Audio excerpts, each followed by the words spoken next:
안녕하십니까. 매일 아침 조간신문의 주요 기사를 딱딱 풀어서 해석해드리는 조간딱풀 9월 15일 수요일에 인사드립니다.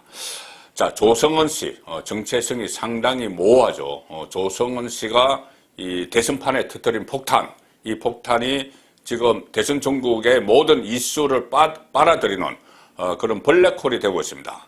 자, 오늘 조간신문 정치면도 조성은 발 파생 기사로 모두 채워졌습니다. 동아일보 보시면은 6면 기사입니다. 윤석열 쪽 박지원, 조성은 만날 때 홍준표 캠프 인물이 동석했다 이렇게 주장을 했고, 홍준표는 거짓을 퍼뜨려 역공작을 펼치고 있다.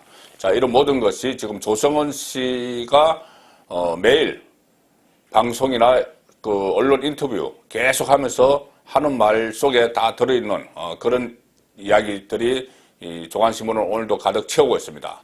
그 아래 기사는 이 박지원 국정원장이 윤석열 편하려면 가만히 있어라.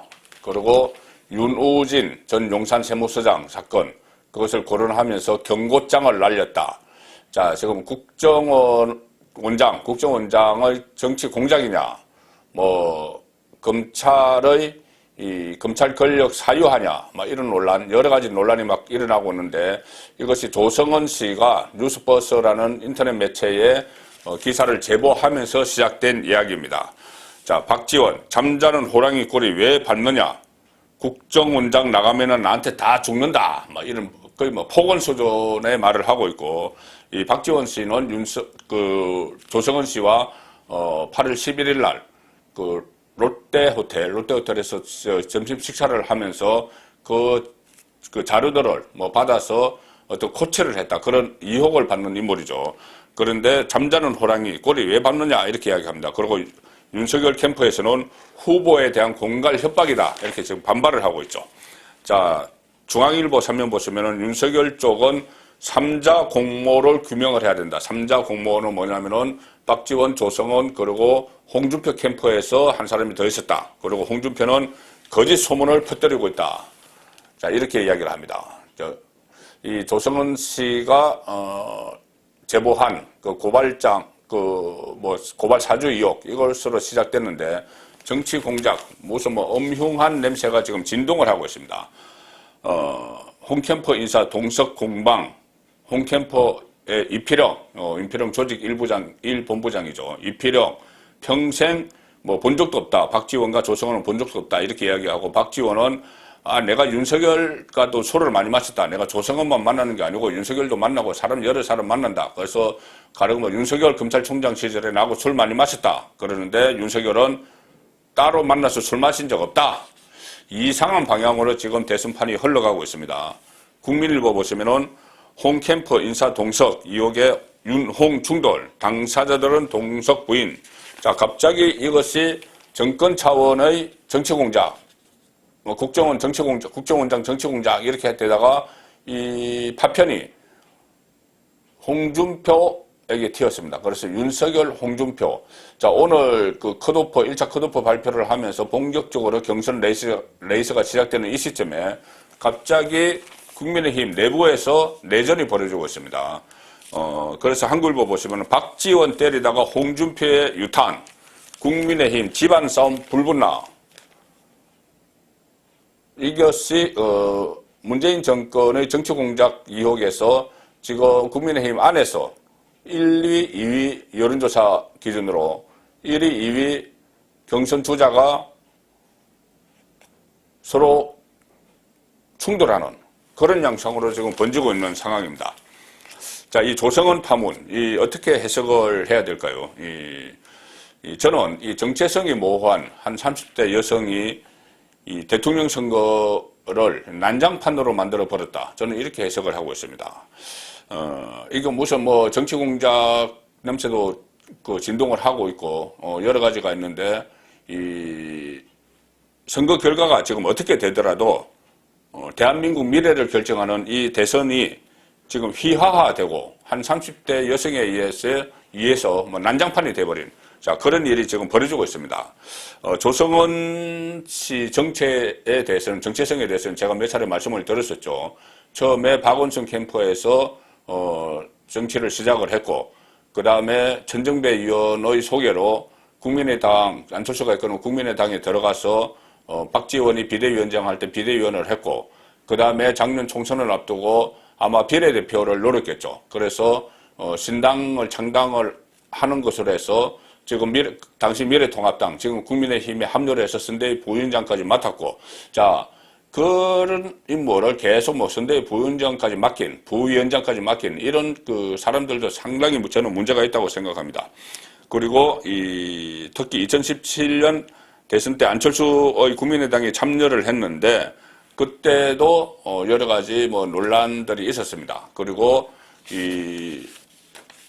안철수와 박지원이 갈등을 벌였었죠. 그때 갈등을 벌였을 때는 또 박지원이 당을 깨고 나와서 민주평화당, 민평당을 만들 때 또 같이 나가서 또 활동을 했습니다. 그리고 작년 총선을 앞두고 청년 중심의 당을 만들겠다 해서 그 미래통합당의 야권통합 명분으로 합류를 했는데, 그때도 본인이 만드는 정당에서 당원수를 못 채워서 가짜 당원들을 막 만드는 날조를 하는, 자, 그런 전력도 다 있는 말썽을 피웠는데, 이 사람을 계속 선대위 부위원장까지 시킨 그런 정당이 지금 국민의힘이고, 그리고 지금 국민의힘이 그로 인해서 파편을 맞아서 윤석열과 홍준표가 갈등을 벌이고 충돌을 빚는, 자, 그런 상황이 돼버렸습니다. 자, 그러다가 결국은 이번 대선에서 윤석열의 고발 사주 의혹, 윤석열 검찰의 고발 사주 의혹, 이 의혹을 제기한 그 당사자가 돼버린 이 상황입니다. 자, 그리고 조성은의 사생활, 이 문제를 놓고도 여러 가지 의혹들이 제기되고 있는데, 오늘 조선일보 인터넷판에서 자, 이런 기사가 나왔습니다. 짜잔, 예쁜가요? 조성은 월급도 못 줄 때 회사 돈으로 벤처 탔다. 본인이 운영하는 회사가 한 3개 정도 법인이 등록이 되어 있는데, 거기 직원들 월급도 못 주는 형편인데 벤처를 사서 SNS에 짜잔, 예쁜가요? 내 차 예쁜가요? 이렇게 올렸다는 이야기입니다. 그리고 몇 가지 이 사례들이 지금 나옵니다. 뭐냐면은 이 박수영 국민의힘 의원이 13일 페이스북에 이런 거를 올렸습니다. 뭐냐면은 조성은 내 정체가 뭐냐? 33살 청년이 1억 중반 한다는 이탈리아제 수제차 마세라티를 타고 서울역 부근 대형 아파트에 살고, 경영하던 회사는 국세 체납에 대출금은 연체되고 직원들은 월급 못 받고 있고, 자, 이렇게 쭉 이야기하다가 도대체 너 정체는 뭐냐? 열심히 살아가는 이 땅의 청년들 속 뒤집어 놓으려고 나왔냐? 자, 박수영 의원이 이렇게 질타를 했었죠. 그 SNS에서. 그런데 조선일보, 조선닷컴이 확인한 결과에 실제로 조성은 씨가 운영하는 회사는 공공기관에서 빌린 돈을 갚지를 못했고, 또 국세도 체납 상태입니다. 그리고 인터넷 취업 포털 사이트에서는 조성은 씨 회사에 대해서 직원 월급을 제때 받아본 적이 없고 4대 보험료도 밀렸다, 이런 퇴직자의 원망 글들이 올라가 있습니다. 이런 상황에서도 조성은 씨는 수시로 억대 고급 수입차, 그리고 용산의 고가 주택 사진을 인터넷에 올리면서 럭셔리한 본인의 삶을 자랑해왔죠. 그리고 박지원 국정원장과 만난 그 일도 본인이 SNS에 그 롯데 호텔 38층 일식집 모모야마, 그 비싼 음식점, 거기서 찍은 사진을 SNS에 올리면서 자랑을 했기 때문에 그것이 발각이 됐습니다. 그래서 이 돈이 어디서 나왔는지에 대한 의문도 제기가 된다. 조성은 씨는 26살에 직접 만든 구두를 인터넷에 팔면서 사업을 시작을 했지만, 정치 활동과 사업을 병행하는 상황에서 잇따라 새로운 회사를 설립을 했고, 이 회사들에 들어간 자본금만 10억 원 이상인데 사업은 제대로 되지 않아서 직원 월급도 체납을 했다, 이겁니다. 그리고 또 공익신고자 보호, 공익신고자를 보호를 해주려면은 국민 세금이 들어간다는 점에서 조성은 씨의 사회 활동에 대해서도 검증이 필요하다, 이런 지적이 제기된다. 자, 이것이 조선일보 그 인터넷판의 지금 기사 내용입니다. 그리고 조선일보는 기사에서 이런 내용도 덧붙입니다. 자기 회사가 빚과 세금 체납에 허덕이는 상황에서 조성은 씨는 자신의 자동차 그리고 거주지를 인터넷에서 자랑을 했다. 심지어 차량을 법인 돈으로 샀다고 당당하게 적기도 했다. 작년까지 그 조성은 씨 블로그에 보면은 빨간색 벤츠 승용차 사진이 올라와 있었습니다. 그 아래에 조성은 씨가 이렇게 씁니다. 짜잔, 예쁜가요? 저희 회사가 법인이라 비용 처리 등의 문제 때문에 리스로 구매를 했습니다. 자, 이렇게 적었습니다. 그리고 올해 5월에는 세차장에서 촬영한 세차 사진을 인스타그램에 올렸는데 시가가 1억 1,400만 원에서 1억 8천만 원짜리 마세라티 기벌리였고, 이 사진에 대한 설명을 조성은 씨는 이렇게 합니다. 비가 오는 날 차가 들어와서 믿을 수 없었다. 세차장으로 갔다.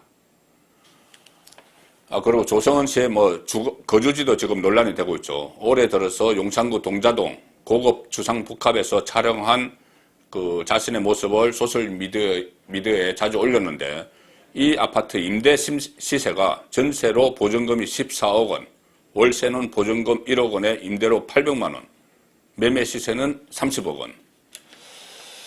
자, 이런 호화 생활을 하면서 회사 운영하는 회사는 지금 체납이 되고 세금 체납이 되고 그 직원들 월급도 못 주고 하니 그럼 돈이 어디서 나느냐, 이런 의문이 지금 생기는 것이죠. 제가 아는 정보 하나는 이런 겁니다. 조성은 씨의 부친이 검사 출신 변호사입니다. 지금 변호사인데 경북 지역에서 지금 변호사 사무소를 하고 있고, 2004년 총선 때 열린민주당이죠. 열린민주당. 지금 민주당 계열의 그 정당 소속으로 총선에 출마를 했습니다. 민주당 계열 공천을 받아서 총선에 출마를 해서 낙선을 했고, 그 이후에 또 경북 지역의 한 지방 자치단체에서 어떤 또 공직 생활을 했고, 자, 그런 인물입니다. 자, 부친이 그런 인물이라고 해서 부친으로부터 이렇게 어떤 금전적인 지원을 좀 받았다, 이렇게도 볼 수가 있지만은, 그러기에는 너무 이 생활이 호화스럽기 때문에 여러 가지 의문점이 드는 것이고, 그래서 조선일보가 인터넷판에서 이 문제를 지금 다룬 겁니다. 그리고 참고로 조성은 씨가 박지원 국정원장과 8월 11일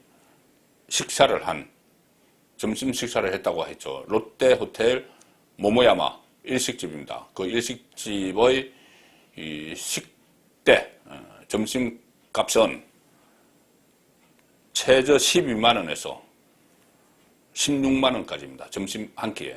그리고 코스 요리를 시키면은 18만 5천 원에서 28만 원입니다. 한 사람당. 자, 그래서 두 사람 점심값만 합쳐도 최소 30만 원. 이런 것들이 국정원 특활비에서 계산이 됐다면은 그것은 국민 세금이죠. 국민 세금으로 그런 호화로운 곳에서 점심 식사를 했다는 것이고, 그리고 단순히 점심 식사를 한 것이 아니고 그때 대선에 영향을 주기 위해서 뭔가 정치 공작이 이루어졌다.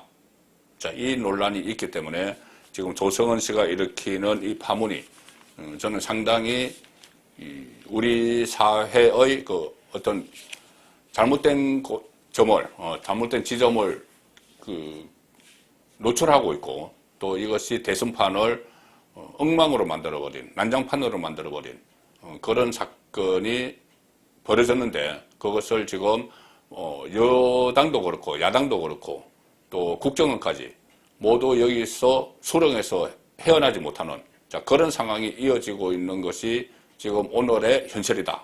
그런 분석을 해봤습니다. 송국건의 혼술이 보내드리는 조간 딱풀이었습니다.